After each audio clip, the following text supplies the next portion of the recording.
Hey there, and welcome back to the Deep Dive. Ever found yourself staring at a massive annual report, maybe for work, maybe just out of interest, wishing someone would just boil it down for you?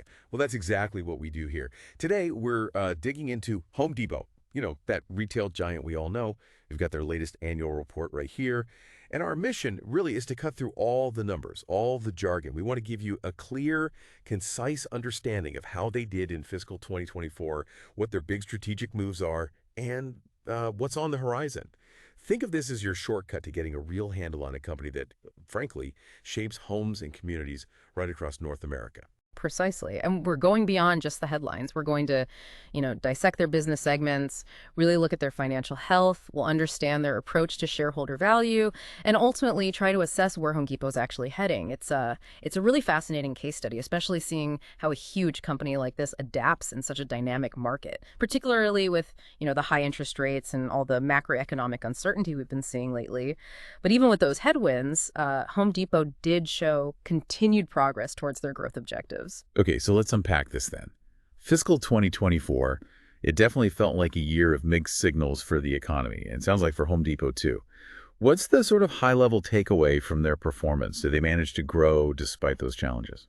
Well, it's a bit of a nuanced story, really. On the surface, yeah, total sales grew by about $6.8 billion, or 4.5%, hitting nearly $160 billion, which looks pretty good, right? Just sounds strong. But the crucial detail is comparable sales. That's the key metric for their existing stores measuring organic growth. And that actually declined by 1.8%, both overall and just in the U.S. Oh, okay, so that headline growth number needs some context then. Exactly. It was significantly boosted by two specific things. First, the big acquisition of SRS Distribution, Inc. That added over $6 billion in sales right there. And second, fiscal 2024 had an extra week, a 53rd week, which chipped in another $2.5 billion.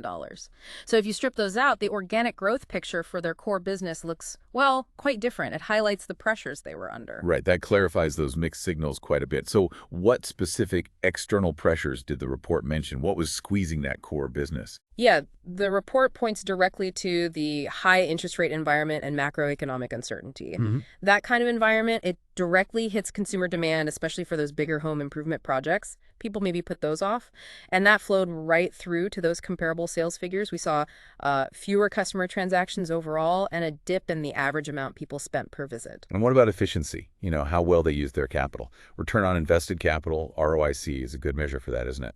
How did they do there? Yeah, ROIC is key. For fiscal 2024, it came in at 31.3%. Now that's down from over 36% the year before. That sounds like a significant drop. It is. But what's interesting here is why. It wasn't necessarily about operational inefficiency slipping.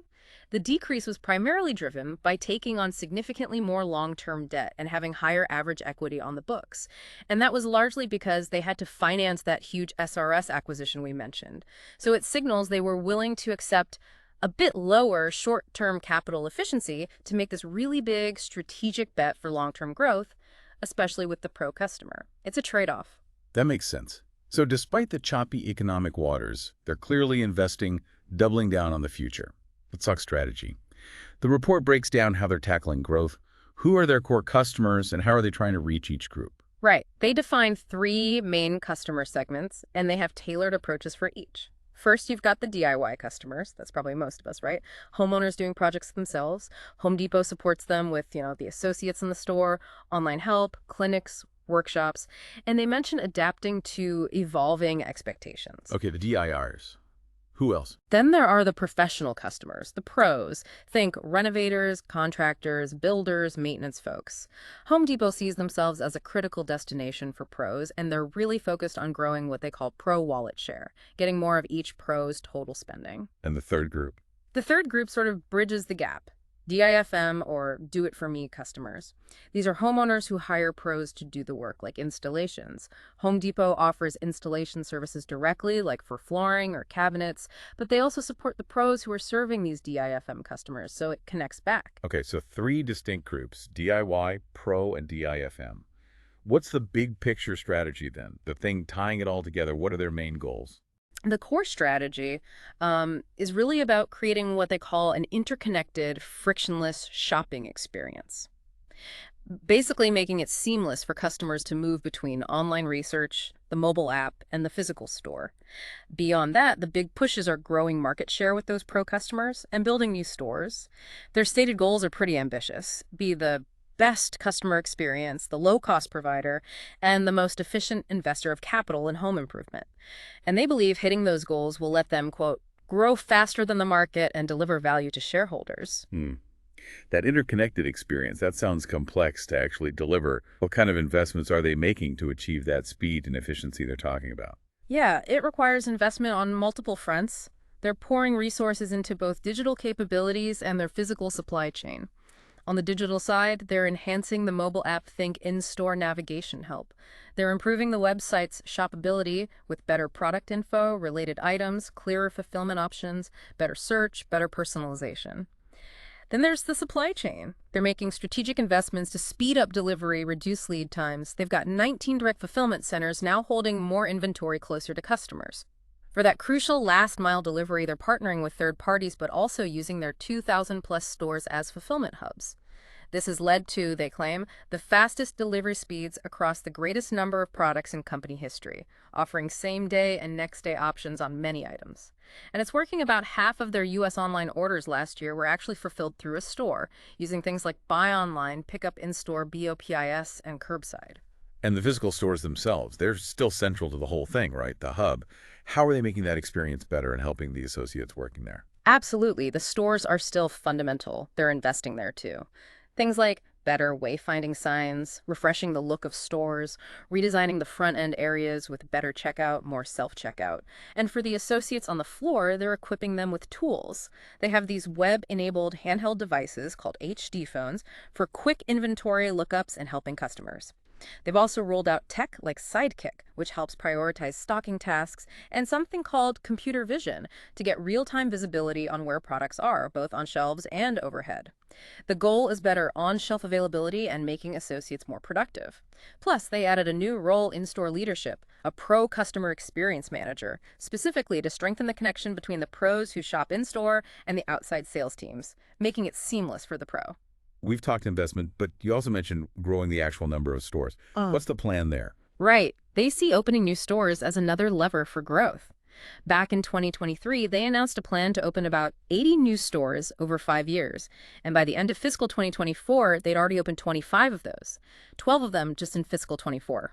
And these aren't just random openings. They're strategically placed often in areas with significant population growth, or sometimes to relieve pressure on existing stores that are just super busy. Okay, now let's circle back to that really interesting piece for the pro strategy. The SRS acquisition, you mentioned it earlier, $18 billion. That's huge. Tell us more about why this was such a significant move. What does SRS actually bring to Home Depot? Yeah, it was a monumental deal. So SRS Distribution Inc. is a major player, a leading distributor specifically serving residential specialty trades. Think roofers, landscapers, pool contractors. So very targeted towards specific pro groups. Exactly. And the strategic fit is key. Home Depot expects this to significantly accelerate the company's growth with the pro. It basically positions them as a leading specialty trade distributor across several different areas, complementing what they already do. It lets them better serve pros working on more complex projects where maybe they need specialized materials or delivery. And SRS is big in its own right, over 780 branch locations across the U.S., each acting like its own mini distribution center. Financially, as we noted, it added over $6 billion in sales in fiscal 2024, even though it was only part of Home Depot from June onwards. And the balance sheet impact was massive, huge additions to goodwill and intangible assets. What's really fascinating is they specifically valued the customer relationships from SRS at $5.4 billion using this complex financial method. It just shows how much value they put on those deep pro connections SRS brings. So beyond these huge strategic moves like SRS, what about the core offering? The products and services customers see every day, what makes them stand out? Well, a typical store stocks, 30,000 to 40,000 different items, but their online assortment is significantly broader. They really emphasize their merchandising team as a key competitive advantage, focusing on bringing in innovative products, having the right assortment, and offering value. Part of that value and differentiation comes from their proprietary brands, things like HDX, Husky, Life Proof. You see those names a lot in the store. Those generally carry higher margins for them too.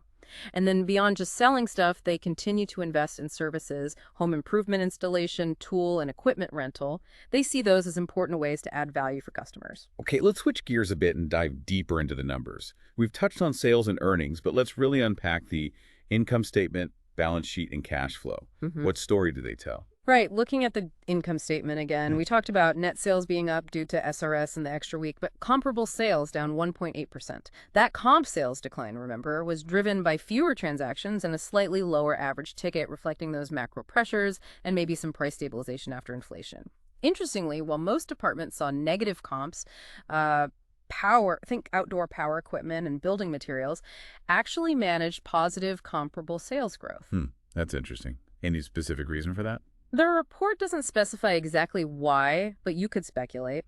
Maybe ongoing demand for core building supplies, or perhaps specific promotions or innovations in power equipment resonated. Now, gross profit margin held relatively steady, around 33.4%. They mentioned lower transportation costs and actually a reduced shrink, that's inventory loss or theft, which helped offset the lower margin profile of the newly acquired SRS business. Okay, but what about costs? Do those go up? Yes, operating expenses definitely increased.